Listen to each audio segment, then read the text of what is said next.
आता लोकांचा त्याच्यावर विश्वास उरला नाही आणि राहुल गांधींनी अमेरिकेत जाऊन जे स्टेटमेंट केलं आणि परवा नागपूरला संविधान बचाव यात्रा काढली आणि लाल संविधानाची कॉपी दाखवली आणि त्या लाल संविधानाच्या कॉपीमध्ये कोरी पानं होती. आणि मी प्रश्न विचारला, लॉजिकल प्रश्न आहे माझा, की आमचं सगळीकडे जे संविधान ठेवलेलं आहे बाबासाहेबांचं ते निळ्या रंगाचं आहे, तुम्ही लाल संविधान का आणलं? रंगाला माझा प्रॉब्लेम नाही आहे, लाल आणा पिवळा आणा, पण लालच्या मागचा तुमचा जो हेतू आहे, तुम्ही या सगळ्या अल्ट्रा लेफ्टिस्ट अनार्किस्ट जे ऑर्गनायझेशन आहेत त्यांचा सिम्बॉल लाल आहे म्हणून तुम्ही ते लाल संविधान आणलेलं आहे. त्याकरता लाल संविधान. बरं ठीक आहे, लाल आणा, आतमध्ये कागद तर ठेवा, संविधानाचं कव्हर आणि आतमध्ये नुसते कोणी कागद, संविधानाचा अपमान नाही आहे.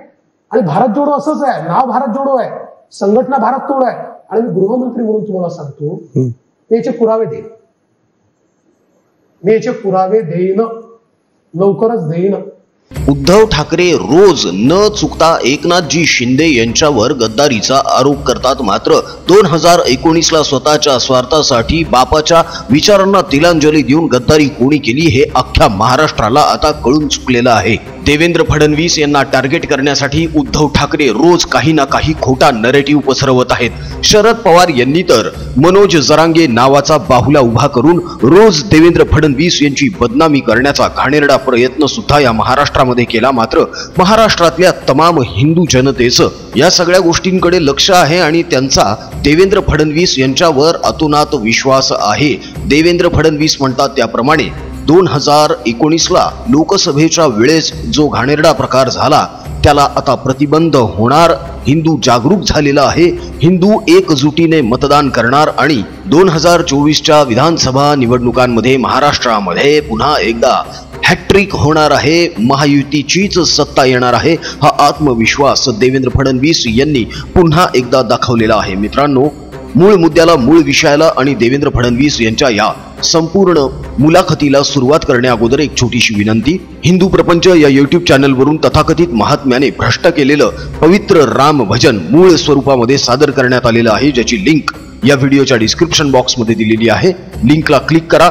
प्रभू श्री रामांचं मूळ आणि पवित्र भजन स्वतः ऐका आणि आपल्या घरातल्या चिमुरड्यांना सुद्धा ऐकवा, ही आपली नैतिक जबाबदारी आहे. तुमच्या परिचयातील तमाम हिंदू माता बंधू भगिनी यांच्यासोबत हा व्हिडिओ नक्की शेअर करा. त्यांना महाप्रपंच आणि हिंदू प्रपंच या YouTube चॅनलशी जोडले जाण्यासाठी आवाहन करा. महाप्रपंचने मेंबरशिप सुरू केलेली आहे, ज्याचं सन्मान शुल्क अत्यंत कमी आहे. आपल्याला आर्थिक योजना राबवायच्या आहेत, ज्यासाठी संसाधनं लागणार आहेत मित्रांनो. म्हणूनच कळकळीचं आवाहन आहे, महाप्रपंचची मेंबरशिप अवश्य घ्या. आता बघूया देवेंद्र फडणवीस यांनी किती सभ्य प्रकारे सुसंस्कृतपणे महाभकास आघाडीचे कपडे फाडलेले आहेत आणि त्यांचा बुरखा उतरवलेला आहे. खोट्या नरेटिव्हला देवेंद्र फडणवीस यांनी कसं चोख उत्तर दिलेलं आहे हे या व्हिडिओतून तुम्हाला नक्कीच समजेल. तेव्हा बघूयात देवेंद्र फडणवीस काय म्हणत आहेत. निवडणुकांचा प्रचार आता थांबण्यासाठी अवघे काही दिवस आहेत. खरं तर तासही आपण म्हणू शकतो. पुढच्या 72 तासानंतर प्रचारच्या तोफा थंडावलेल्या असतील. पण त्याच्या आधी आपण महाराष्ट्रातल्या महत्वाच्या नेत्यांना भेटतोय, त्यांच्याशी टू द पॉइंट गप्पा मारतो. आणि आज टू द पॉइंट मध्ये आपल्यासोबत आहेत राज्याचे उपमुख्यमंत्री आणि भारतीय जनता पक्षाचे वरिष्ठ नेते देवेंद्र फडणवीस. खूप खूप स्वागत आहे टू द पॉइंट मध्ये. धन्यवाद, खूप आभारी आहे. निवडणुकांचा आता प्रचार शेवटच्या टप्प्यात आहे. आपण ज्याला स्लॉग ओव्हर्स म्हणतो, या स्लॉग ओव्हर्स चालू आहे. कशी बॅटिंग सुरू आहे? मला असं वाटतं की या प्रचाराच्या सीझन मध्ये आम्हाला 2020चीच बॅटिंग करावी लागली, कारण इलेक्शन घोषित झाल्यानंतर दिवाळी होती. त्यामुळे 5 तारखेपर्यंत कुठल्याच पक्षाला प्रचार पीकवर नाही नेता आला आणि 18ला प्रचार संपणार. त्यामुळे 13 ओव्हरची मॅच आहे. 13 दिवस आहेत. 13 दिवसात प्रचार शिगेला नेऊन शेवटच्या माणसापर्यंत पोचणं हे काम आम्ही करतोय. त्यामुळे मेहनत जास्त आहे, पण रिस्पॉन्स जेव्हा चांगला असतो तेव्हा किती मेहनत असली तरी त्याने शीण येत नाही. पण खरं तर शेवटचा प्रश्न आता क्रिकेटचा विषय नाही, कारण आधीच विचारून टाकतो. शेवटचा प्रश्न, काय स्कोर अपेक्षित आहे? असं आहे की आम्ही मॅच जिंकणार हे मी निश्चित सांगू शकतो. स्कोर आज मी सांगणार नाही. स्कोर आपल्याला शेवटी मॅचच्या शेवटीच समजतो किंवा इनिंग संपल्यावरच समजतो. पण आम्हाला हा कॉन्फिडन्स आहे की ही मॅच आम्ही जिंकणार. मी थोडंसं 14 पासून 24 पर्यंत 3 निवडणुका देवेंद्र फडणवीस म्हणून तुमच्यासाठी खूप मला वेगवेगळ्या दिसतात. 14च्या निवडणुकांमध्ये तुम्ही तेव्हा प्रदेशाध्यक्ष होतात, नवीन चेहरा, युवा चेहरा म्हणून तुम्ही तेव्हा तुमच्यासाठी एक आपण म्हणू शकतो की तो लॉन्चिंग पॅड होता मोठ्या प्लॅटफॉर्मवरती. तेव्हा तुम्ही मुख्यमंत्री झालात, एका युवाला संधी पक्षाने तेव्हा दिली. 19च्या निवडणुका या तुम्ही 5 वर्षात केलेल्या, कारण तुम्हाला सलग टर्म मिळालेले, तुम्ही मुख्यमंत्री होतात, डेव्हलपमेंटच्या प्लॅनवर तुम्ही ते घेऊन गेलात, तेव्हाही तुम्हाला युतीसोबत मोठं यश मिळालं. 24च्या निवडणुका तुमच्यासाठी कशा आहेत, कुठल्या प्लॅन होतात? कारण 19 ते 24 हा कालावधी फारच आपण टर्मॉईल असं मोठ्यात बघितलं, तुमच्यासाठी कशा आहेत? बघा, निवडणूक कुठली असली तरी ती आव्हानात्मकच असते. It is always challenging. पण डिस्पाइट चॅलेंज मी असं म्हणेन की या निवडणुकीत आम्हाला एज आहे. आणि आज मी निश्चितपणे हे सांगू शकतो, महाराष्ट्रातला सगळ्यात मोठा पक्ष, single largest party will be BJP आणि single largest alliance will be Mahayuti. निवडणुकांच्या आधी महायुतीचे वेगवेगळे आपण आस्पेक्ट बघितले. तुम्ही आधी शिंदे सोबत आले, जेव्हा 22ला सरकार चाललं, मग अजित पवार आले, तिघांनाही तुम्ही घेऊन सोबत निवडणुकात जातात. पण कुठेतरी सध्या आम्ही एक चित्र असं बघतोय की कुठेतरी समन्वयाचा अभाव आहे का? स्टेटमेंट जो निवडणुकांचे प्रचारांचे जे मुद्दे आहेत त्याच्यामध्ये आम्हाला अजित पवार कधीतरी वेगळं बोलताना दिसत आहेत. म्हणजे शिंदे तुमचं तर कॉन्टेन्शन ठीक आहे, पण अजित पवार समन्वयाचा अभाव नाही आहे. प्रश्न एवढाच आहे की अजित पवार हे खूप वर्ष एका माइंडसेटमध्ये राहिलेले आहेत, ते एका विचारात वाढलेले आहेत आणि आमचा विचार त्यापेक्षा वेगळा आहे. त्यामुळे आज प्रश्न एवढाच आहे की ज्यावेळी अजित पवार आमच्यासोबत आले त्यावेळी आमचं एक पॉलिटिकल अलायन्स आहे. कदाचित असं असू शकतं की 100% आमच्या गोष्टी ते त्यांना मान्य नसतील, पण मी असं म्हणू शकेल की 99% गोष्टी त्याच्यावर आमचं एकमत आहे. एखाद्या गोष्टीवर नसेल तर अलायन्समध्ये असं असतं. त्यामुळे मला वाटत नाही की याचं काही वाव आहे. पण मी आता लेटेस्ट सध्याच्या मुद्द्याची सगळ्यात चर्चा होते त्याच्याकडेच येतो. बटेंगे तो कटेंगेचा अचानक मध्ये एक मुद्दा येतो, त्याच्यावरती अजित पवार एकदम ठामपणे भूमिका घेतात की बाबा आम्हाला पटण्यासारखं नाही. तुमचं अलायन्स जे तुम्ही म्हणतात कुठेतरी विचारधारेवरचं अलायन्स होतं, त्यालाच कुठेतरी अजित पवार एक प्रकारे, मला असं वाटतं की पब्लिक सेंटिमेंट या संदर्भातला काय आहे हे कदाचित अजितदादांच्या लक्षात नाही आलं, किंवा बटेंगे तो कटेंगेचा अर्थ त्यांना लक्षात आला नाही. या देशाचा इतिहास काय आहे? या देशामध्ये जेव्हा जेव्हा आमचा समाज जातीमध्ये वाटला गेला, जेव्हा जेव्हा प्रांतामध्ये वाटला गेला, जेव्हा जेव्हा विविध कारणाने तो वाटला गेला, तेव्हा तेव्हा आम्ही गुलामीत गेलो. देशही कटला, समाजही कटला आणि व्यक्ती कटला. त्यामुळे ते सातत्याने सांगतात की हे जे पॉलिटिक्स चाललेलं आहे, अपीजमेंटचं जे पॉलिटिक्स चाललंय, डिव्हिजिव्ह जाती जातीमध्ये विभाजित करायचं, याच्यापासून सावध राहा. एकत्रित राहिलो तर शक्ती आहे, वाटलो गेलो तर शेवटी संपावं लागेल. आणि याला चांगल्या शब्दामध्ये मोदीजींनी सांगितलं की एक है तो सेफ है, एक है तो सेफ है. याचा अर्थ काय आहे? मोदीजींनी त्याचा अर्थ देखील सांगितला की आज 350 जाती मिळून ओबीसी घटक आहे. ओबीसी आहे म्हणून एक फोर्स आहे. तो ओबीसी जर 350 जातीमध्ये विखुरला गेला, it will not be a force. तसंच आदिवासी आहेत, आदिवासी म्हणून एसटी म्हणून एक फोर्स आहे, पण 54 जाती त्याच्यात आहेत. या 54 जाती जर वेगळ्या झाल्या तर काय होईल? ज्यावेळी उलेमांचं एक शिष्टमंडळ महाविकास आघाडीला भेटतं, 17 मागण्या त्यांना दिल्या जातात आणि त्या 17 मागण्यातली एक मागणी असते 2012 ते 2024 या कालावधीत महाराष्ट्रात जेवढे दंगे झाले त्या दंग्यांमध्ये ज्या मुसलमानांना आरोपी केलाय त्यांचे आरोप परत घ्या. आणि त्याच्यावर पत्र देतं महाविकास आघाडी की तुमचे 17 मुद्दे आम्हाला मान्य आहेत, आम्ही याच्यावर कारवाई करू.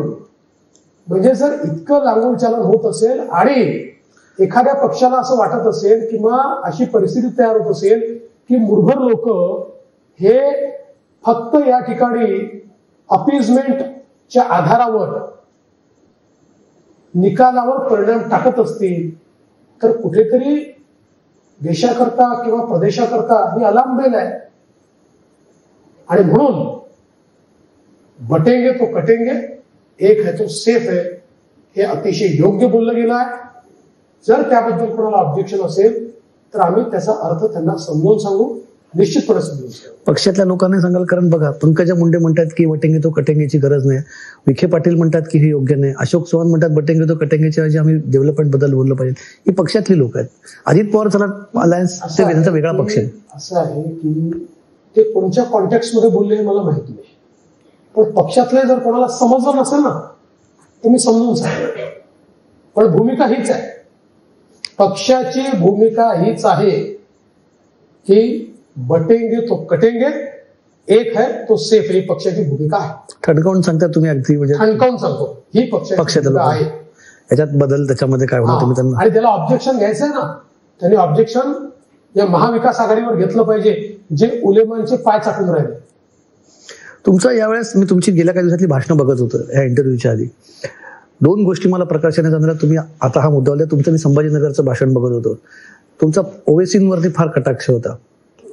यावेळेस ओवेसी अचानक कसे तुमच्या भाषणात, तुम्ही जनरली मी तुम्हाला बघितलं तुम्ही तुमचे विकासांची काय कामं केली बोलतात, यावेळेस तुमचा ओवेसींवर जास्त रोख होता. असं आहे की माझं कुठलंही भाषण काढा 95 ते 98% वेळ हा विकासावर असतो. आम्ही काय केलं, आम्ही काय करणार आहोत, एक रोडमॅप मी मांडत असतो.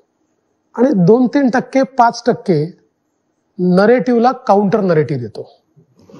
आता संभाजीनगरचं जे भाषण आहे, संभाजीनगरला आमच्या पुढे ओवेसीचा कॅन्डिडेट आहे आणि तिथे ओवेसींची सभा झाली आणि त्या सभेमध्ये हे बोललं गेलं की संभाजीनगर कैसा है, ये तो हमारे बापजादाओं की जमीन है, संभाजीचं काय कॉन्ट्रीब्युशन आहे आणि याला पुन्हा औरंगाबाद केलं पाहिजे, तुम्ही औरंगाबादचे लोक आहात, असं जर कोणी म्हणत असेल तर आम्ही कसं सहन करणार आहे.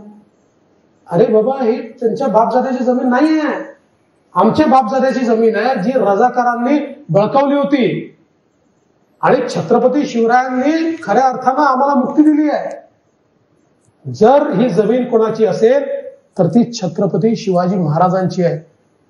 आणि संभाजीराजे कोण, देश धर्म पर मिटने वाला शेर शिवा का छावा था, महापराक्रमी परमप्रतापी एकही शंभू राजा था, अशा प्रकारे संभाजीराजांबद्दल सांगितलं गेलं. कोण संभाजी विचारता तुम्ही? अरे ज्या संभाजी राजांवर अनन्वित अत्याचार तुम्ही केले, कशा करता केले? राज्य दे म्हणून नाही केले, संभाजी राजांवर अत्याचार केले धर्म बदल म्हणून. पण इतके अत्याचार सहन केले पण आपला विचार सोडला नाही. त्या संभाजी महाराजांचं नाव म्हणून मी सांगितलं ठणकावून ओवेसींना, हे संभाजीनगर आहे, संभाजीनगर हे राहील, तुमच्या 7 पिढ्या आल्या तरी बदलू देणार नाही. औरंगजेब पण आला प्रचारामध्ये, पाकिस्तान पण आलं तुमच्या भाषणामध्ये, तर महाराष्ट्राच्या राजकारणात त्यांची एंट्री नाही येणार. जर कोणी आमच्या विरुद्धचा उमेदवार आमच्या पॉलिसीजला चॅलेंज करत असेल, आमच्या अस्मितेला चॅलेंज करत असेल, आमच्या दैवतांना चॅलेंज करत असेल, आम्ही चुप राहायचं, आम्ही उत्तर देऊ. मी पहिल्यांदाच सांगितलं, आम्ही शांत आहोत, अहिंसक आहोत, पण ईट फेकोगे तो पत्थर से जवाब देंगे. तुम्हाला वाटत नाही स्टेटमेंट ईट का जवाब पत्थर से थोडंसं इलेक्शनच्या काळामध्ये थोडंसं प्रोव्होकेटिव्ह होईल? असं प्रोव्होकेटिव्ह काय आहे? फिगर ऑफ स्पीच आहे. ईट का जवाब म्हणजे ते काही माझ्यावर वीट फेकणार नाही आणि मी काही त्यांच्यावर दगड फेकणार नाही. तरी अलीकडच्या काळामध्ये प्रॉब्लेम हाच झालाय की भाषेचं सौंदर्य लोक विसरले. अलीकडच्या काळामध्ये व्यंग करता येत नाही तुम्हाला, एखाद्या ज्याला आपण हिंदीत मुहावरा म्हणतो तो मुहावरा म्हणता येत नाही, कारण लिटरली घेतलं जातं. It is not literal. अरे भाषेचं सौंदर्य पण काही आहे आणि चांगलं भाषण करायचं असेल तर भाषण फुलवताना भाषेचं सौंदर्य वापरलं पाहिजे आणि त्याचं अनालिसिस करताना त्याचा अर्थ काय आहे हा समजून घेतला पाहिजे. दुसरा तुम्ही एक मुद्दा याच्याशिवाय जो उपस्थित केला तो आहे ज्या प्रकारे काही संघटना ऍक्टिव्ह आहेत या प्रचारामध्ये, तुम्ही तो मुद्दा उपस्थित केला. तुमच्या त्या स्टेटमेंट्सकडे मला माहिती आहे तुम्ही याच्याविषयी बोललात, पण मी तुम्ही गृहमंत्री राहिलात आणि म्हणून जबाबदारीने तुम्ही ते विधान करलं असं मी तुमच्याकडनं तुमच्या स्टेटमेंटला जास्ती गांभीर्याने घ्यावं लागेल. काही संघटना प्रचार करतायत, त्यांच्या काही विघातक कारवायांमध्ये त्यांचा हात आहे असं तुम्ही म्हणतात. गृहमंत्री म्हणून तुम्ही सुद्धा फक्त तुम्ही देवेंद्र फडणवीस भाजपचे नेते म्हणून ते स्टेटमेंट नाही करत, तर ज्यांनी गेल्या 10 वर्षात सर्वाधिक काळ गृहमंत्रालय सांभाळलंय त्यांच्याकडून आलेले स्टेटमेंट कुठल्या आधारावर, तुमच्याकडे काही त्याच्याबद्दलचे माहिती आहे? बघा, ही जी लोकसभेची निवडणूक झाली, या लोकसभेच्या निवडणुकीमध्ये आम्ही काँग्रेस किंवा इंडिया आघाडीशी लढत नव्हतो. आमच्या विरुद्ध काही फोर्सेस लढत होते. राजकीय लढाई वेगळी होती. आम्हाला हरवण्याचा दम काँग्रेसमध्ये नव्हता, इंडिया आघाडीत नव्हता. त्यामुळे त्यांनी काही फोर्सेसची मदत घेतली. हे फोर्सेस म्हणजे एक गोंडस नाव दिलेलं भारत जोडो आंदोलन, त्याच्या अंतर्गत अल्ट्रा लेफ्टिस्ट अशा प्रकारच्या ऑर्गनायझेशन्स की ज्यांची पार्श्वभूमी जर आपण बघितली तर एनार्किस्ट पार्श्वभूमी आहे. हे कोणी कोणाला विरोध करू शकतं, सरकारला विरोध करू शकतं, पण देशाच्या इन्स्टिट्यूशन्सवरनं विश्वास उडाला पाहिजे, व्यवस्था नाकारली गेली पाहिजे. लोकशाहीच्या नावाखाली लोकतांत्रिक व्यवस्थेने उभे केलेल्या सगळ्या संस्था खराब आहेत अशा प्रकारचा नरेटिव्ह पसरला पाहिजे. असं एनार्किस्ट वागणारे अशा लोकांची संघटना उभी करून ती आमच्या विरुद्ध नरेटिव्ह तयार करत होती. आम्हाला जेव्हा हे लक्षात आलं तोपर्यंत इतका उशीर झाला होता की फोर्सेस सोबत लढण्याकरता आमच्याजवळ तयारीच नव्हती. आम्ही त्याकरता कुठलं ॲपरेटसच तयार केलं नव्हतं. आम्ही सगळी लढाई ही राजकीय पक्षांशी लढत होतो. आणि त्यांनी हायपर लोकली जे नरेटिव्ह तयार केले, एनार्किस्ट नरेटिव्ह, संविधान जाणार, संविधान बदलणार, आरक्षण जाणार. आता गेला ना तो बबल फुटला. आता लोकांचा त्याच्यावर विश्वास उरला नाही. आणि राहुल गांधींनी अमेरिकेत जाऊन जे स्टेटमेंट केलं आणि परवा नागपूरला संविधान बचाव यात्रा काढली आणि लाल संविधानाची कॉपी दाखवली आणि त्या लाल संविधानाच्या कॉपीमध्ये कोरी पानं होती. आणि मी प्रश्न विचारला, लॉजिकल प्रश्न आहे माझा, की आमचं सगळीकडे जे संविधान ठेवलेलं आहे बाबासाहेबांचं ते निळ्या रंगाचं आहे, तुम्ही लाल संविधान का आणलं? रंगाला माझा प्रॉब्लेम नाही आहे, लाल आणा पिवळा आणा, पण लालच्या मागचा तुमचा जो हेतू आहे, तुम्ही या सगळ्या अल्ट्रा लेफ्टिस्ट एनार्किस्ट जे ऑर्गनायझेशन आहेत त्यांचा सिम्बॉल लाल आहे म्हणून तुम्ही ते लाल संविधान आणलेलं आहे. त्याकरता लाल संविधान. बरं ठीक आहे, लाल आणा, आतमध्ये कागद तर ठेवा, संविधानाचं कव्हर, आणि आतमध्ये नुसते कोणी कागद. संविधानाचा अपमान नाही आहे. आणि भारत जोडो असंच आहे, नाव भारत जोडो आहे, संघटना भारत तोडो आहे. आणि मी गृहमंत्री म्हणून तुम्हाला सांगतो, मी याचे पुरावे देईन, लवकरच देईन. काय तरी साधारणपणे कुठल्या संघटना काहीतरी तुम्ही आजच्या मध्ये जी गोष्ट पुराव्यासहित द्यायची आहे ती अशी किष्टमध्ये नाही सांगावं लागत, ती एकदम देईन. पण साधारणपणे कुठल्या, म्हणजे तुम्ही अल्ट्रा लेफ्टिस्ट जेव्हा म्हणतात मग त्या तुम्ही चला अर्बन नक्सल त्या जेनेरिक वापरला गेला टर्म, पण तशा अल्ट्रा लेफ्टिस्ट मध्ये अशा कुठल्या संघटना आहे की अर्बन नक्सलचा अर्थ काय आहे? त्याचा अर्थ आहे की ज्या एनार्किस्ट ऑर्गनायझेशन्स असतात, भारताच्या संविधानाने तयार केलेल्या व्यवस्थेवर आणि संस्थेवर जे विश्वास ठेवत नाही किंवा त्याला डिफेम करून त्या व्यवस्था आणि संस्था या कशा चुकीच्या आहे. माणसाच्या विरुद्ध तुम्ही बोलू शकता, एखादा व्यक्ती चूक असू शकतो, पण व्यवस्था चूक आहे, त्या संस्था चूक आहे, याचा अर्थ तुम्ही संविधानाला नाकारता. सुप्रीम कोर्टाने तुमच्या बाजूने निकाल दिला तर चांगला आहे, तुमच्या विरोधात दिला तर ते विकलं गेलंय, ते दबावाखाली आहे. म्हणजे ज्या सुप्रीम कोर्टावर देशाच्या जनतेचा विश्वास आहे ती संस्था प्रश्नचिन्हाखाली आणायची. तुम्ही कर्नाटक जिंकलात तर इलेक्शन कमिशन चांगलं, ईव्हीएम बेस्ट, आणि तुम्ही हरियाणा हरल्याबरोबर इलेक्शन कमिशन नालायक आणि हे तर हॅकच झालेलं आहे. ही जी प्रवृत्ती तयार झाली आहे की लोकांच्या मनात सातत्याने संशय तयार करायचा, आणि या संशयातनच व्यवस्थेच्या विरुद्ध, संविधानिक व्यवस्थांच्या विरुद्ध लोक. शेवटी अर्बन नक्षलचं काम काय, नक्षलवाद्यांचं काय, नक्षलवाद्यांची थिअरी काय? थिअरी एवढीच आहे की संविधानावर आमचा विश्वास नाही आहे, पॅरलल सरकार असलं पाहिजे. तुम्ही तीच थिअरी प्रोपोगेट करताय. तुम्ही आता ईव्हीएमचा विषय म्हणालात, सुप्रिया सुळेंचं तुम्ही एक विधान आज आलं, तुम्ही ऐकलं असेल तुम्हाला माहिती. पण त्यांचं असं म्हणणं आहे की त्यांना काही परदेशी व्यक्तींचे फोन येत आहेत ज्या सांगतायत की मशीनमध्ये गडबड आहे आणि त्यामुळे आता इलेक्शन कमिशनकडे जाणार. चला, याचा अर्थ सुप्रिया सुळेंच्या लक्षात आलं की महाराष्ट्रामध्ये त्यांचं सरकार येत नाही, त्यांचा पक्ष निवडून येणार नाही. फक्त माझा एवढाच सवाल आहे की जर ईव्हीएम मध्ये त्यांच्या काही तर जागा येतील, तर त्या जागांवर ईव्हीएम मध्ये गडबड होती का हे त्यांनी सांगितलं पाहिजे. म्हणजे ईव्हीएम मध्ये गडबड असून तुमची माणसं निवडून कशी येतात? की काही सिलेक्टिव्ह गडबड आहे, की काही ठरवलेलं आहे, इथे गडबड आहे इथे नाहीये. काहीतरी थोडं मला असं वाटतं की सुप्रियाताई ठीक आहे, इतके वर्ष राजकारणामध्ये आहे, मी असं समजतो की त्यांना बऱ्यापैकी गोष्टी समजतात, पण त्यांच्यासारख्या व्यक्तीने अशा प्रकारे बोलणं. त्यांनी आणखी एक विधान केलं मधल्या काळामध्ये की तुम्ही अजित पवारांना फाईल का दाखवली, त्याच्यानंतर ते तुमच्यावरती केस करणार असं ते म्हणतात की तुम्ही अजित पवारांना घरी बोलवून फाईल दाखवली सिंचन घोटाळ्याची किंवा त्याच्या ओपन इन्क्वायरीची. असं आहे की सुप्रियाताई गव्हर्नमेंटमध्ये राहिल्या नाहीत, त्यामुळे सिक्रेसीच्या ओथचा अर्थ त्यांना माहिती नाही. मी जी फाईल सांगतोय इज अ पब्लिक डॉक्युमेंट. सुप्रियाताईने तुम्ही पण स्वतः कमलेश एक अर्ज करू शकता आणि माहितीच्या अधिकारात ती फाईल नोंदवू शकता. How does it becomes a secret document? नाहीच आहे तो. थोडी माहिती घेतली असती तर असं बोलले नसते. पण त्यांचा प्रॉब्लेम काय झाला की since Ajit Pawar has exposed a fact की त्यांच्या विरुद्धचं षडयंत्र किंवा इन्क्वायरी, त्यांना षडयंत्र वाटत असेल, आम्ही इन्क्वायरी म्हणून जे काय असेल, हे त्यांच्याच काळात सुरू झालेलं आहे. हे फॅक्ट बाहेर आल्यामुळे जे काही एम्ब्रेसमेंट सुप्रिया त्यांना सहन करावं लागलं, ते काउंटर करण्याकरता त्यांनी हा नरेटिव्ह टाकला.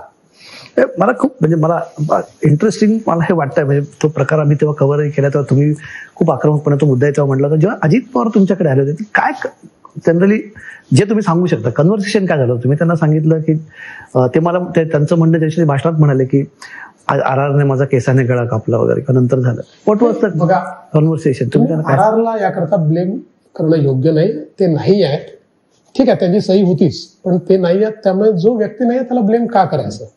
आणि ultimately decision was endorsed by the chief minister. File went to the chief minister. Chief minister has signed the file. त्यामुळे एका व्यक्तीला तुम्ही त्याच्यात हे धरू शकत नाही. पण मला एक दिवस त्यांनी विचारलं की देवेंद्रजी तुम्ही इतकं का माझ्या विरोधात आहात आणि का मला टार्गेट करा? मी टार्गेट करण्याचा हा विषय नाहीये. हा विषय मी उचलला, या विषयातले जे काही पुरावे होते ते मी दिले. त्या पुराव्याच्या आधारावर तुमच्या सरकारने तुमच्या विरुद्ध त्या ठिकाणी इन्क्वायरी इनिशिएट केली. एसीबीला तुमच्या सरकारने इन्क्वायरीच्या संदर्भातली परमिशन दिली. त्यामुळे अल्टिमेटली मी ज्या गोष्टी उचललेल्या होत्या त्यात काही ना काही तथ्य असेल म्हणून त्यांनी ते दिलं. तुम्हाला शक्यच नाहीये. म्हटलं ठीक आहे, बोलवा फाईल, बघा, सी द फाईल. दाखवली त्यांना फाईल. त्यांची काय प्रतिक्रिया होती?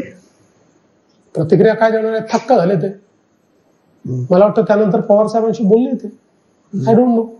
दुसरा एक मुद्दा, आपण निवडणुकांच्या लोकसभेच्या निवडणुकांचा मगाशी रेफरन्स निघाला, तेव्हाच्या नरेटिव्हचा विषय निघाला, तो तर एक मुद्दा होताच. पण लोकसभेला मराठा आरक्षणाचा मुद्दा त्याचा एक काही मतदारसंघांवरती इम्पॅक्ट पडला, जिथे सेटबॅक भाजपला आणि महायुतीला तिथे त्यावेळेस बसला, तेव्हाच्या नॅशनली एनडीए अलायन्सला. यावेळेस तुम्हाला काय वाटतं की पॉलिटिकली हा मुद्दा तेवढा ऍक्टिव्ह असेल का? असं आहे की मराठा आरक्षणाचा जो मुद्दा आहे, या मुद्द्यावर ठीक आहे काही ठिकाणी पोलरायझेशन झालं वगैरे, पण मी एकच गोष्ट सांगतो की तुम्ही जर लोकसभेची निवडणूक बघितली तर महाविकास आघाडीला 43.9% वोट आहे, आम्हाला 43.6% वोट आहे, 0.3% वोट कमी आहेत. मराठा समाजाने जर आम्हाला वोट दिले नसते तर आम्हाला 43.6% वोट मिळाले असते का? त्यामुळे आम्हाला सगळ्या समाजाने वोट दिले आहेत.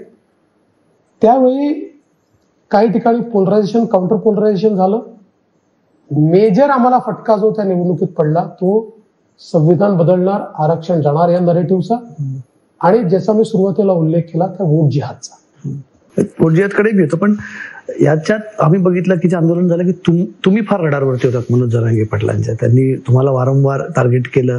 ते पत्रकार म्हणून बघायला गेलो तर सरकारमध्ये तसे 3 म्हणजे एक मुख्यमंत्री 2 उपमुख्यमंत्री, पण ते वारंवार मी त्यांना विचारला होता प्रश्न की तुम्ही देवेंद्र फडणवीस उपमुख्यमंत्री डिसिजन युनानिमस तुम्ही फडणवीसांवरच का बोलतात? तर त्यांचं फार त्याच्याकडे त्यांचं उत्तर तेव्हा त्यांनी दिलं नाही झालं, पण तुम्हाला त्याचं उत्तर ते देऊ शकत नाही. पण मी अतिशय संयमी आहे. मनोज जरांगे पाटलांना मी का दोष देऊ? 5 वर्ष गेली 5 वर्ष काँग्रेस, शरद पवार राष्ट्रवादी काँग्रेस आणि उबाठा या तिघांनी सातत्याने केवळ मला सिंगल आउट करून टार्गेट केलं. कारण त्यांना माहित होते की सगळ्यात मोठी पार्टी भाजप आहे आणि जोपर्यंत माझी इमेज खराब करत नाही तोपर्यंत त्यांना भाजपला खाली आणता येत नाही. त्यांनी पहिल्यांदा माझ्या चौकशा करून पाहिल्या, माझ्या संपत्तीच्या चौकशा करून पाहिल्या, काही माझी इन्व्हेस्टमेंट काय शोधलं, त्यांना काही मिळालं नाही, मिळू शकत नाही. त्याच्यानंतर मग त्यांनी माझ्या परिवारावर हल्ला केला, त्यांनी माझ्या बायकोला डिमोनाइज करायचा प्रयत्न केला, तिच्या विरुद्ध सगळी ट्रोल आर्मी उतरवली. मी माझ्या पत्नीला सांगितलं संयमाने वागायचं. म्हटलं यांना लाज वाटली पाहिजे, आपल्याला काय अडचण आहे, ते करतायत त्यांना लाज वाटली पाहिजे की ते समोरून वार करू शकत नाही तर एका महिलेवर वार करतात. म्हणजे माझ्याकडे तर सगळा रेकॉर्ड आहे, हँडल्स आहेत, कोण ऑपरेट करतं ते माहिती आहे. पण मी त्यातही संयम बाळगला. सातत्याने नेत्यांनी देखील टार्गेट मलाच केलं. काही दिवस मला त्रास झाला, पण लोकांनी माझा कंडक्ट पाहिला होता. मुख्यमंत्री म्हणून मी घेतलेले डिसिजन पाहिले होते. अल्टिमेटली त्या गोष्टीच एंडोर्स होतात. मला एक सिंपथी मिळाली. लोकांना हे लक्षात आलं की एकाच व्यक्तीला जाणीवपूर्वक टार्गेट केलं जात आहे आणि त्यामुळे त्यांनी टार्गेट करून काही फार फरक पडला असं मला वाटत. म्हणून तुम्ही म्हणालात मागे तुमचं एक स्टेटमेंट आलं की मी आधुनिक अभिमन्यू आहे. तुम्ही आमच्याकडेच एका मुलाखतीत म्हणाला मागे अभिमन्यू तसा म्हणजे शत्रूने तर घेरला गेला होता, पण तिथे काही स्वकीय पण होते, असं काही त्याच्या मागे आम्ही रेफरन्स काढायचा आहे. अभिमन्यूच्या होते कोण कोण आहे तिथे? अभिमन्यू मी या सेन्समध्ये म्हणालो की अभिमन्यू युद्धात पारंगत होता, चक्रव्यूहात शिरणं माहिती होतं, बाहेर पडणं माहिती नव्हतं. इतिहासातनं शिकायचं असतं. मी शिकलो. मला हे माहिती होतं की चक्रव्यूह आपल्या भोवती मांडला जातोय, त्यामुळे तो तोडण्याची कला देखील आपल्याला आली पाहिजे. ती कला मी अवगत केली, हस्तगत केली आणि ती वापरली. त्यामुळे मी चक्रव्यूह तोडलाय, तोडणार आहे. कसं तोडणार आहे म्हणजे तुम्ही तुमची काय प्लॅन सांगू नका, पण तरी कसा? ती निवडणुकीनंतर बघू ना. मी मागे 2019ला म्हणजे खूप इंटरेस्टिंग 2019च्या निवडणुकांनंतर सगळं चित्र बदललं. म्हणजे इतकं बदललं की महाराष्ट्रासाठी ते खूपच ऐतिहासिक होतं, काहीतरी पहिल्यांदाच घडतं असं होतं. त्याच्यावरती आम्हाला पुस्तकही लिहावी लागली. नंतर यावेळेस पुन्हा असं काही आम्हाला नवीन पुस्तक लिहिण्याची संधी वगैरे काही मिळणार आहे का? कमी आहे चान्सेस फारसे नाही आहेत. कारण मला असं वाटतं की महाराष्ट्र एका डिसायसिव्ह मॅन्डेटकडे चालला आहे. अच्छा. आणि ते डिसायसिव्ह मॅन्डेट माझं मत असं आहे की महायुतीच्या बाजूने आहे. त्यामुळे पुस्तक लिहायची संधी तुम्हाला मिळेल, पण वेगळ्या विषयांवर मिळेल. नक्कीच आवडेल असेल यायला. पण तुम्ही मागे म्हणाला की तुमच्याकडे खूप काही सांगण्यासारखं आहे, तुम्ही ते इन्स्टॉलमेंटमध्ये सांगतायत. गेल्या वेळेस तुम्ही एक इन्स्टॉलमेंट दिली, यावेळेसच्या इन्स्टॉलमेंटमध्ये काय तुमच्याकडे सांगता? इलेक्शन आहे, आता त्या इन्स्टॉलमेंटचा वापर नाही करायचा, इलेक्शन नंतर करू. पण असं काही खूप जण बोलतात की इलेक्शन नंतर रिअलाइनमेंट होऊ शकतात, काही गोष्टी बदलू शकतात, अशा अनेक गोष्टींची चर्चा असते की 2019 नंतर including me everyone has realised की राजकारणात काही होऊ शकतं. त्यामुळे आताही लोकांना ती शंका वाटते की स्वाभाविक आहे. पण अशा गोष्टी वारंवार होत नाहीत. आणि जसं मी सांगितलं की डिसायसिव्ह मॅन्डेट येणार, त्यामुळे या गोष्टी मला वाटत नाही होत. तुम्ही आता जो विषय मांडला ना, म्हणजे 19ला बदल झाले, अलायन्स पार्टनर्स बदलले गेले, ह्या सगळ्या गोष्टींमध्ये असं वाटतं तुम्हाला की 2019 आपण 3 या टर्ममध्ये 3 मुख्यमंत्री बघितले. तुम्ही 2 दिवसांसाठी तो शपथविधी झाला, अजित पवार परत गेले, मग उद्धव ठाकरे झाले, मग शिंदे झाले. महाराष्ट्राच्या राजकारणात इतकी उथलपुथल कदाचित पहिल्यांदा बघायला. 24 जर 19ला हे सगळं घडलं तर 24 करेक्शन असेल का तुम्हाला वाटतं? आणि इन व्हॉट सेन्स? पहिले तर तुम्ही म्हणाले ते खरं आहे. महाराष्ट्राच्या इतिहासामध्ये एक व्यक्ती एकाच टर्म मध्ये मुख्यमंत्री, विरोधी पक्षनेता आणि उपमुख्यमंत्री असं मी झालो. त्यामुळे हे कधी झालंच नव्हतं. पण हे निश्चित कोर्स करेक्शन चाललेलं आहे. आणि ज्या अलाइनमेंट्स आहेत त्या आता बॅटल लाईन ड्रॉ झालेल्या आहेत.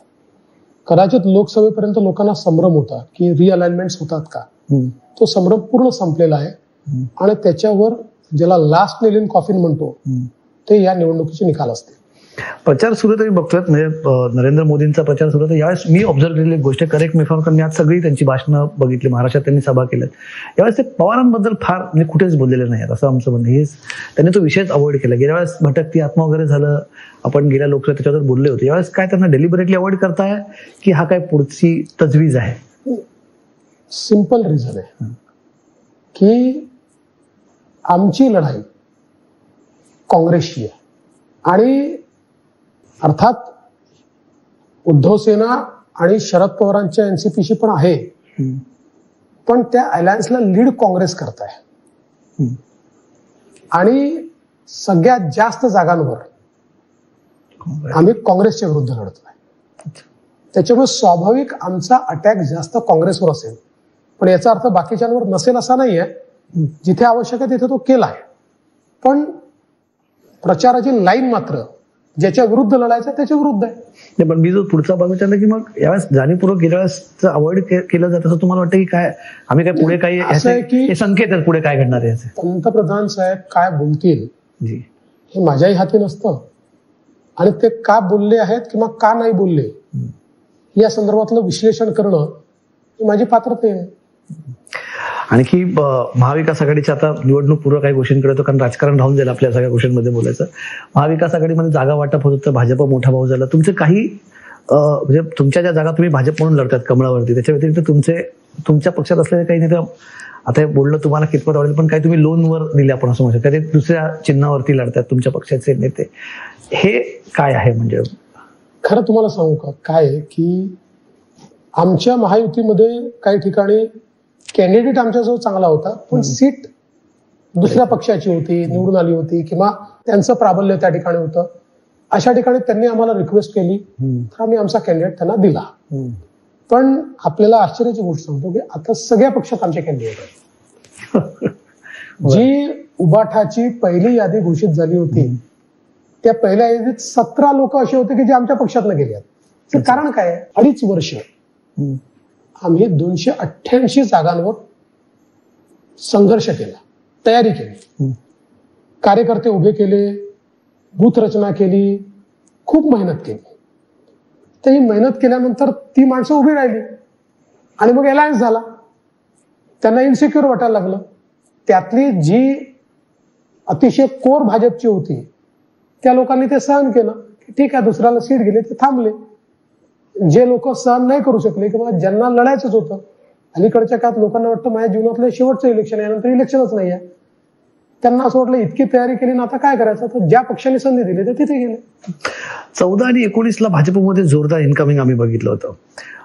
यावेळेस म्हणजे या गेल्या दशकभरामध्ये पहिल्यांदा आम्हाला आउटगोईंग दिसलं जाताना, म्हणजे काही तुमची संख्या भले ती कमी असेल पण महत्वाची काही नव्हतं, हर्षवर्धन पाटील असतील किंवा समरजित घाटगे असे काही मंडळी किंवा अजून स्थानिक लेवलचे काही नेते हे आम्हाला दुसऱ्या पक्षात जाताना, विशेष करून शरद पवारांच्या पक्षात, असं का होतं तुम्हाला असं सांगितलं ना? 17 माणसं आमची जर शिवसेनेतनं उमेदवारी मिळते म्हणून गेली, कोणीही त्या पक्षाची आयडिओलॉजी आवडली, त्या पक्षाचे नेते आवडले याकरता कोणी गेलेलं नाही. हे सगळे गेले आहे, तुम्ही सीट देत नाही तिथे सीट मिळते, आम्ही चाललो सीटवर लढायला गेले. ते कोणी आयडिओलॉजीने गेलेले ना, नेता आवडतो म्हणून गेलेले नाही, ते त्यांचा व्यवहार पाहून गेले. जागा वाटाबद्दल तुम्ही बोलत होता मगाशी, म्हणजे महायुती झाली, तुमच्या तिन्ही पक्षांचं सरकार होतं, नवीन पक्षाला जागा नव्हती, राज ठाकरेंनी तुम्हाला लोकसभेला बिनशर्त पाठिंबा दिला होता, त्यांच्याबद्दल काही विचार झाला त्यांना सोबत घेण्याचा? नाही, असं होतं की त्यांना आम्ही सोबत जर घेतलं असतं तर त्यांना आम्ही काही फार जागा देऊ शकलो नसतो. आणि राज ठाकरेंना त्यांच्या पक्षाचा विस्तार करायचा आणि मी जर त्यांच्या दृष्टीने बघितलं, ठीक आहे आज 70 जागांवर ते आमच्या विरुद्ध लढतायत, आमचंही काही ठिकाणी नुकसान होणार आहे, पण एक नेता म्हणून तुम्ही निवडणुकाच लढवणार नाही तर तुमचा पक्ष टिकेल कसा? त्यामुळे त्यांना त्यातली मजबुरी होती निवडणूक लढवणं, कारण त्यांचे पक्ष आहे, लोक आहे, केडर आहे, माणसं आहे, ऍस्पिरेशन आहेत, मेहनत केली आहे, ते लढतायत. हा आयडिओलॉजिकली हिंदुत्वावर आता आम्ही बऱ्यापैकी एकत्रित आहोत, त्यामुळेच ते लोकसभेत आमच्या सोबत आले. विधानसभेत आम्ही त्यांना अकोमोडेट नाही करू शकलो, त्यामुळे ते लढत आहे. पण मग काही जागांवरती जसं त्याच्यावर खूप चर्चा करत तुम्ही भूमिका पण मांडली, पण जसं निवडणुकीचा प्रचार शेवटच्या टप्प्यात जातोय, अमित ठाकरेंची जागा होती, त्याच्याबद्दल खूप चर्चा वारंवार होत्या, एका सीटबद्दल जास्त चर्चा होती. सहज शक्य झालं असतं तुम्ही जर समन्वय राहिला असता तर फार अवघड नव्हतं जागा. आम्ही प्रयत्न केला, मुख्यमंत्र्यांच्याही मनात होतं, आम्ही दोघांनी ठरवलं होतं, त्याप्रमाणे राज ठाकरेंशी बोलणे झालं होतं. पण तिथले जे आमदार आहेत सदा सरवणकर आणि त्यांचे जे कार्यकर्ते आहेत त्यांचं मत हे होतं, म्हणजे मुख्यमंत्र्यांनी सदा सरवणकरांना सांगितलं की तुमचं नुकसान होणार नाही, मी तुम्हाला MLC करू. अच्छा. पण सदा सरवणकरांनी असं लॉजिक मांडलं की आम्ही सगळे उबाठा सोडून आलेलो आहोत, आम्ही लढलो नाही तर ही मतं थेट उबाठाला जातील, तिथे अमित ठाकरेंना जाणार नाही आणि त्यामुळे हमखास उबाठाचा फायदा होईल. आणि त्यांनी जे लॉजिक मांडलं ते मला असं वाटतं की CM साहेबांना पटलं किंवा CM साहेबांना असं वाटलं की यांचं म्हणणं बरोबर आहे आणि म्हणून मग CM साहेबांनी दुसरा प्रयत्न केला. मला ते म्हणाले की तुम्ही राज ठाकरेंना सांगा की अमित ठाकरेंना MLC करा. पण राज ठाकरे ते ठाकरे आहेत, त्यांनी एकदा घोषणा केली की ते काही परत येण्याचं कारण नाही आहे. त्यांनी सांगितलं मी घोषणा केली आहे, तुम्हाला द्यायची असेल मदत करा, नसेल करायची तर मी लढणार आहे. त्यामुळे अनफॉर्च्युनेटली जे काही घडलं ते आहे. पण त्याच्यामुळे कुठेतरी आम्हाला त्यांच्या भाषणात शिंदेवरती राग दिसतो राज ठाकरेंचा, कारण जिथे मतं आहेत तुमच्याच मित्रपक्षाची त्यालाही कुठेतरी डेंट पडू शकतो. मग थोडासा डॅमेज एका जागेमुळे त्या इतर जागेवर तुम्हाला असं आहे की ते आमच्यावरही थोडं बहुत टीका करतात, त्यांच्यावरही टीका करतात. मेन टीका ते महाविकास आघाडीवर करतात. आता काही जागांवर तर अशी पण स्थिती येऊ शकते की त्यांची आणि आमची लढाई होऊ शकते, काही जागांवर त्यांची आणि आमची लढाई होऊ शकते. पण ठीक आहे, म्हणजे माझं मत काय आहे की आपण त्यांना या गोष्टीचं क्रेडिट दिलं पाहिजे की बिनशर्त आमच्या सोबत आले आणि आता हे समजून घेतलं की त्यांचा पक्ष त्यांना चालवायचा आहे. मुलाखतीच्या शेवटच्या टप्प्याकडे येताना मला तुमच्याबद्दल काही प्रश्न विचारायचे आहेत. खरं हे दशक तुमच्यासाठी पॉलिटिकली अप्स अँड डाऊन्स राहिलेलं आहे. तुम्हाला असं वाटतं व्यक्तिशः तुम्हाला या निवडणुकांमध्ये एक पॉईंट प्रूव्ह, म्हणजे अनेक गोष्टी तुम्ही अभिमन्यू म्हटलात तो भाग आहे, तुम्ही आम्ही बघितलं, ही गोष्ट तुमच्याशी मी अग्री करेन की तुम्हाला सगळा हल्ला जो आहे एकत्रित विरोधी पक्षाच्या टार्गेटवरती देवेंद्र फडणवीस आहेत, नॉबेज का तुम्ही मुख्यमंत्री राहिला आहात. हे तुमच्यावरती सगळ्यात पहिला जो आरोप केला जातो की हे जे राजकारणाचं घडी विस्कटली आहे त्याला जबाबदार तुम्ही आहात, असा तुमच्यावरती वारंवार आरोप केला जातो त्यांच्याकडनं. ते बाकी कोणी त्यात रोल असेल मला माहिती, पण तुम्ही टार्गेट आहात त्याच्यावर. पक्ष फोडण्याची डॉक्टरेट या महाराष्ट्रामध्ये कोणाकडे? 1978 पासनं डझनभर पक्ष फोडण्याचा अनुभव आणि डझनभर फॅमिलीज फोडण्याचा अनुभव हा पवार साहेबांकडेच आहे ना. याचे भीष्मपितामह तर पवार साहेबच आहेत. आता या दोन पक्षांमध्ये जे घडलेलं आहे, देवेंद्र फडणवीसची काय अवकात आहे पक्ष फोडण्याची? आता जे घडलेलं आहे त्यांच्या वैयक्तिक महत्वाकांक्षा आणि परिवाराच्या महत्वाकांक्षेने घडलंय. उदाहरणादाखल सुरुवात कुठनं झाली? जर उद्धव ठाकरे आमच्यासोबत निवडून आल्यानंतर मुख्यमंत्र्याच्या खुर्चीच्या मोहापायी महाविकास आघाडीसोबत गेले नसते, ते घडलंच नसतं. ती घटनाच याला कारणीभूत आहे. पण उद्धवजींची महत्वाकांक्षा मुख्यमंत्री बनण्याची होती, त्यांनी आम्हाला सोडलं. त्यानंतर उद्धवजींची महत्वाकांक्षा वाढली आणि माझ्यानंतर माझा मुलगा झाला पाहिजे अशी महत्वाकांक्षा आली आणि त्यात एकनाथ शिंदेसारख्या जमिनीवरच्या नेत्याचं सफोकेशन सुरू झालं, खच्चीकरण सुरू झालं आणि त्यातनं आपल्या अस्तित्वाची लढाई लढण्याकरता एकनाथ शिंदे बाहेर पडले. ते बाहेर पडले तर आम्ही सोबत घेतलं. आम्ही तर काही भजन करायला आलो नव्हतो. आम्हाला जर संधी मिळाली तर आम्ही त्यांना सोबत घेतलं. ती स्थिती आपल्याला एनसीपीत पाहायला मिळते. एनसीपी मध्ये 30 वर्ष अजित पवारांनी पवार साहेबांचा राईट हँड म्हणून पक्ष चालवला आणि अचानक त्यांच्या हे लक्षात आलं की प्रत्येक घटनेमध्ये पवार साहेब निर्णय करतात, मागे हटतात, त्यांना विलन बनवतात आणि हळूहळू त्यांची प्रतिमा कापण्याचं काम चाललंय. आणि त्यांच्या लक्षात आलं की आता या पक्षात मला फ्युचर नाही, कारण पवार साहेबांनी ठरवलंय की सुप्रिया त्यांना पुढे न्यायचंय, त्यांना नेता करायचंय, त्यांच्या आधी पक्ष द्यायचाय, त्यांना संधी मिळाली तर मुख्यमंत्री करायचंय. त्यावेळी आपल्या स्वतःच्या अस्तित्वाकरता अजित पवारांना बाहेर पडावं लागलं. बाहेर पडले, आमच्याकडे आले तर आम्ही घेतलं. मी पुन्हा सांगतो, आम्ही काही भजन करायला बसलेलो नाही. त्याच्यामुळे जर एखाद्या पक्षानं एखादा पक्ष बाहेर पडत असेल आणि त्यांना सोबत घेतल्याने आम्हाला फायदा होत असेल तर आम्ही घेतलं. तुम्ही आता एक गोष्ट म्हणत की पवारांना, सुप्रिया सुळेंना मुख्यमंत्री करायचं म्हणजे जर त्यांची उद्या तशी तिथे म्हणजे, पण तुम्हाला वाटतं हे सगळं जे घडतंय 19ला जे घडलं, 19ला त्यांनी कदाचित पहिला उद्धव ठाकरेंना पुढे करून, तुम्हाला असं वाटतं असं हे काही कनेक्टेड आहे की आधी सत्तेतनं बाहेर काढावं यांना, उद्धव ठाकरेंना बसून तिथे तुरतास आणि नंतर मग सुप्रिया सुळेंना आणण्याचं असं काही? निश्चितपणे असं आहे. आणि मला असं वाटतं की त्यांच्याच पक्षातल्या किंवा उबाठातल्या एका फार मोठ्या नेत्याने मला सांगितलं की पवार साहेब खासगीत त्यांना असं बोलले होते की 5 वर्ष कसं ठेवायचं यांना, आमचाही पक्ष 2च आमचं त्याच्यापेक्षा कमी आहेत, त्यामुळे आम्हाला देखील मुख्यमंत्रीपद मिळालं पाहिजे. अर्थात ती वेळच आली नाही, पक्ष त्या ठिकाणी फुटले ना आमचं सरकार आलं. ही तुमची ऑथेंटिक माहिती तुम्ही सांगता की जसं शरद पवार अतिशय मोठ्या नेत्यांनी मला सांगितलं. शरद पवारांनी मुख्यमंत्री पदाची मागणी केली होती? मागणी केली नाही किंवा इच्छा म्हणून दाखवली. आताही त्यांची इच्छा तशीच असेल तुम्हाला असं वाटतं? ज्या प्रकारे असं आहे, असं जर नसतं तर नॅचरली लोकसभेच्या वेळी मुख्यमंत्री म्हणून ज्या उद्धव ठाकरेंना प्रोजेक्ट केलं, लोकसभेनंतर बंद खोलीत तरी करा, कानात तरी सांगा, एकदा तरी म्हणा, अशा 100 ऑप्शन आणि विनवण्या केल्यानंतरही ठामपणे त्यांनी सांगितलं की आम्ही मुख्यमंत्री घोषित करणार नाही, कारण काँग्रेसला स्वतःचा मुख्यमंत्री करायचा आहे आणि शरद पवारांना सुप्रियाताईला करायचं आहे. उद्धव ठाकरेंची भूमिका कशी वाटते या सगळ्यांमध्ये तुम्हाला? म्हणजे तुम्ही त्यांचे एकेकाळी खूप जवळचे मित्र होतात, तुम्हाला त्यांच्या या सगळ्या राजकीय स्थितीबद्दल काय भाष्य करावं वाटेल? ते गाणं ना लिटरली घेऊ नका, पण कोण होतास तू, काय झालास तू, अरे वेड्या असा कसा वाया गेलास तू, या गाण्याची मला फारदा आठवण होते. म्हणजे त्यांना वेडा वगैरे नाही म्हणत नाही, या गाण्याची मला आठवण होते त्यांच्याकडे पाहिलं. पण तुम्हाला वाटलं नाही का तुमचं कम्युनिकेशन तर आम्ही बघितलंय, तुम्हाला असं कधी वाटलं नाही त्याच्याशी या मुद्द्यावरती कधी बोललं जावं की तुमचं इथे साईडलाईन तुम्ही होताय, बोलावं किंवा परत काही channel of line of communication open करावं, असं कधी वाटलं नाही? त्यांनी लाईन कापली ना, माझी लाईन सुरू होती, त्यांनी कापली. त्यांनी माझ्याकरता मातोश्रीचे दरवाजे बंद केले, त्यांनी माझा फोन देखील घेतला नाही. 5 वर्ष आम्ही सोबत राहिलो. माझी माफक अपेक्षा होती ना, काही राजकारणात काय तुम्हाला पद पाहिजे, तुम्ही गेलात, एवढीच अपेक्षा होती की फोन उचलून मला हे सांगता आलं असतं की नाही देवेंद्र, मला तुमच्यासोबत येता येणार नाही, मला यांच्यासोबत जायचं आहे. पण 5 वर्ष ज्या व्यक्तींनी अर्ध्या रात्री तुमचा फोन घेतला, तुम्ही जे म्हटलं ते झेललं, कधी खाली पडू दिलं नाही, तुम्ही जे सांगितलं ते केलं, त्या व्यक्तीचा फोनही तुम्ही घेणार नाही. बरं, व्यक्ती कोण आहे तर महाराष्ट्राचा मुख्यमंत्री आहे, त्याचा फोनही तुम्ही घेणार नाही. मला असं वाटतं कम्युनिकेशन त्यांनी बंद केलं.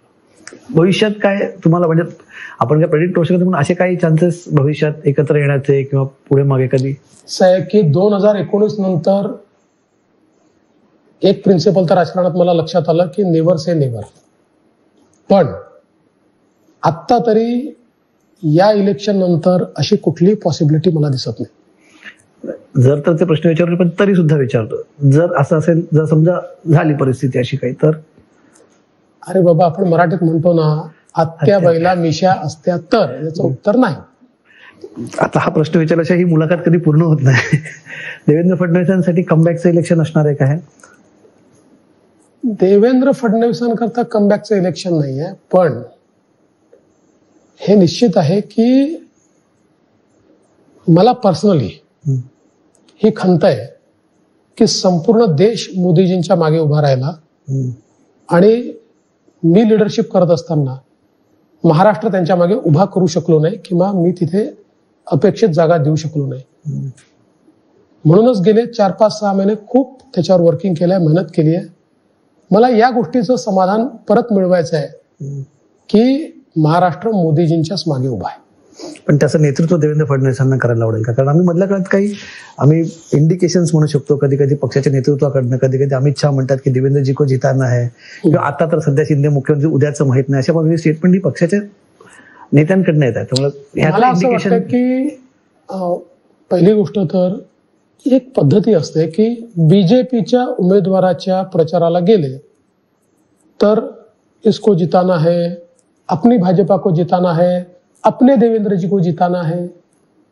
कारण देवेंद्र नेतृत्व करतोय तर कार्यकर्त्यांची नेत्याबद्दल एक आपुलकी असते. त्यामुळे असं म्हटलं की कार्यकर्त्यांना उत्साह येतो आणि म्हणून ते स्टेटमेंट दिलं. भाजपची आणि महायुतीची अधिकृत भूमिका ही प्रेस कॉन्फरन्स घेऊन अमित भाईंनी मांडलेली आहे. तीच भूमिका आहे की निवडणुकीनंतर तीनही नेते सोबत बसतील. म्हणजे जी शिवसेना आहे त्याचे राष्ट्रीय अध्यक्ष एकनाथ शिंदेजी आहे, एनसीपीचे राष्ट्रीय अध्यक्ष हे अजितदादा पवार आहेत आणि भारतीय जनता पक्षामध्ये आमचं जे पार्लमेंटरी बोर्ड असतं ते आमच्या अध्यक्षांना ऑथराईज करतं आणि मग अध्यक्ष आमचे निर्णय घेतात. असे 3 अध्यक्ष एकत्रित बसतील, ते निर्णय करतील. जो निर्णय होईल तो माझ्याशीच सगळ्यांना मान्य असेल. पण मग असा फॉर्म्युला असेल का की ज्याच्या जास्त जागा त्याचा मुख्यमंत्री, ज्याच्या जास्त जागा हा फॉर्म्युला नाही, ज्याचा जास्त स्ट्राईक रेट हा फॉर्म्युला नाही, असा कुठलाही फॉर्म्युला नाही. मग कसं ठरवलं तुमचे? जर तुम्ही उद्या एकत्रित बसणार असाल तर काहीतरी एक युनानिमस असेल, युनानिमिटी. आज का सांगायचं? जर ठरलाय की निर्णय नंतर करायचा तर फॉर्म्युला काय, मग कुठल्या रस्त्याने जाणार? अरे बाबा, आम्हाला जायचंच नंतर आहे ना. जेव्हा जाण्याचा निर्णय करू त्याच रस्ता ठरवू. काय ना, मागे तुमच्याच एक जवळचे सहकारी 2019ला मला म्हणाले ते गोष्ट की देवेंद्र फडणवीसांकडे प्लॅन ए बी सी नाही, प्लॅन झेड पण रेडी असतो. कुठले प्लॅन आहेत आता तुमच्याकडे?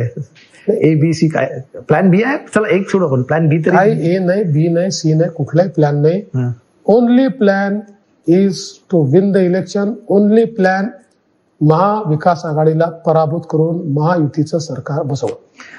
परत त्याच प्रश्नाकडे तुम्हीच सकाळी म्हणले की याच एकाच टर्ममध्ये मुख्यमंत्री, विरोधी पक्षनेता, उपमुख्यमंत्री ह्या तिन्ही भूमिका तुम्ही बघितलं.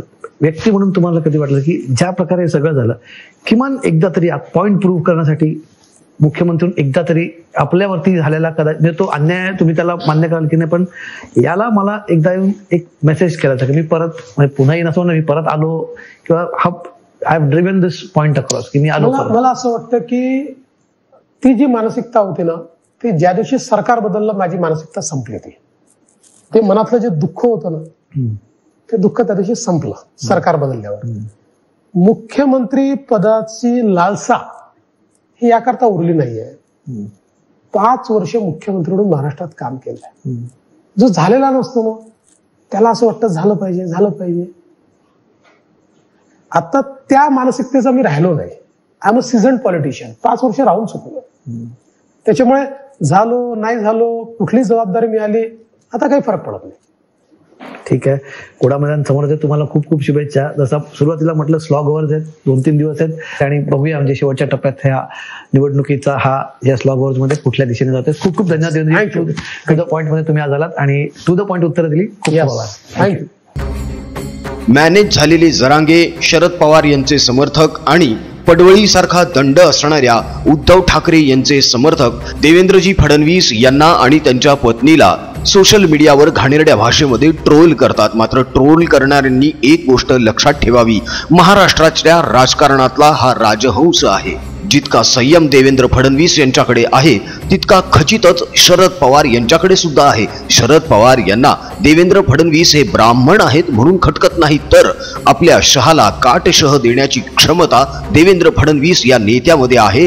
ही सल त्यांच्या मनात आहे. देवेंद्र फडणवीस यांच्यामुळेच आपली मुलगी सुद्धा तहहयात आजीवन महाराष्ट्र राज्याची भावी मुख्यमंत्रीच मिरवणार आहे याची शरद पवार यांना खात्री आहे. आणि म्हणूनच देवेंद्र फडणवीस यांच्यावर चहूबाजूंनी हल्ला करण्यासाठी घाणेरडं राजकारण सध्या महाराष्ट्रामध्ये शिजत आहे. मात्र यांच्या खोट्या नरेटिव्हला अजिबात थारा देऊ नका. जातीपातींमध्ये विभागू नका.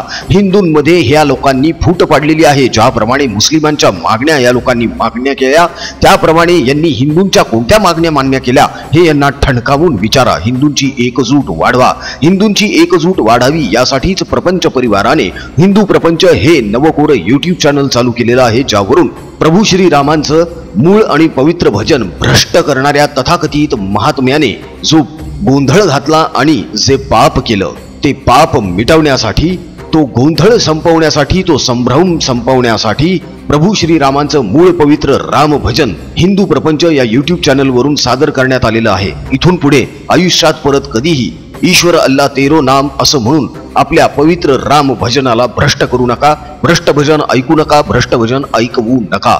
मूळ पवित्र राम भजन ऐका, ज्यासाठी या व्हिडिओच्या डिस्क्रिप्शन बॉक्स मध्ये जी लिंक दिलेली आहे त्या लिंकला क्लिक करा आणि पवित्र मूळ राम भजन स्वतः ऐकून आपल्या मुलांना ऐकवा, आपल्या हिंदू मित्र परिचितांना सुद्धा ऐकवा. महाप्रपंच, हिंदू प्रपंच या दोन्ही युट्यूब चॅनलला जोडले जाण्यासाठी आपल्या हिंदू माता बंधू भगिनी यांना आवाहन करा.